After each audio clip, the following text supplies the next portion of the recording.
யெகோவாயிரே பிரேட்டை வழியாக தேவநாமம் மகிமைப்படுவதாக. உங்களையும் இந்த சேனலுக்கு வெல்கம் பண்றேன். நாம இப்பொழுது பார்க்கவிருக்கிற வேத பகுதி சங்கீதம் 7:11. தேவன் நீதியுள்ள நியாயாதிபதி. பிரியமானவர்களே, நமது தேவன் நீதியுள்ள நியாயாதிபதி.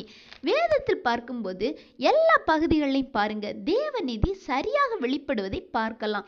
இது மற்றவங்களை விட தேவ பிள்ளைகளுக்கு தான் சரியாக பொருந்தும்.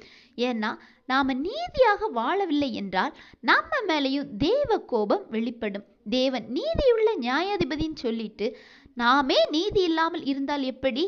உபாகமம் 9:6 பார்க்கும்போது, உன் நீதியின் நிமித்தம் உன் தேவனாகிய கர்த்தர் உனக்கு அந்த நல்ல தேசத்தை சுதந்திரிக்க கொடார்னு பார்க்கலாம். இஸ்ரவேலர் ஜனம் ஆண்டவர் ரொம்ப நேசித்த ஜனம். அவர்களுடைய நீதி தவறிய போது தேவன் இப்படி சொல்வதை நாம பார்க்கலாம். அப்போ தேவ பிள்ளைகளே ஆனாலும் நீதியா இல்லைனா தேவன் நியாயாதிபதியாய் செயல்படுவார். நீதியில் ஆண்டவர் பிரியப்படுகிறவர். அதுவே நீதியாய் நடக்கும்போது நீதிமொழிகள் 21:21 நீதியையும் தயையையும் பின்பற்றுகிறவர்களை ஜீவனையும் நீதியையும் மகிமையும் கண்டடைவார்கள் என்று பார்க்கலாம். நீதியுள்ள மனிதனை ஆண்டவர் உயர்த்துகிறார். அவனது நீதியை ஆண்டவர் ஆசீர்வதித்து அதை வெளிக்கொண்டு வருகிறவராய் இருக்கிறார்.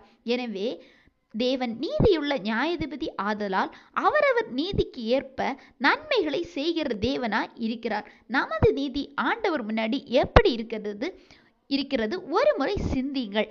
ஆண்டவர் தாமே இந்த வசனங்கள் மூலம் உங்களை ஆசீர்வதிப்பாராக.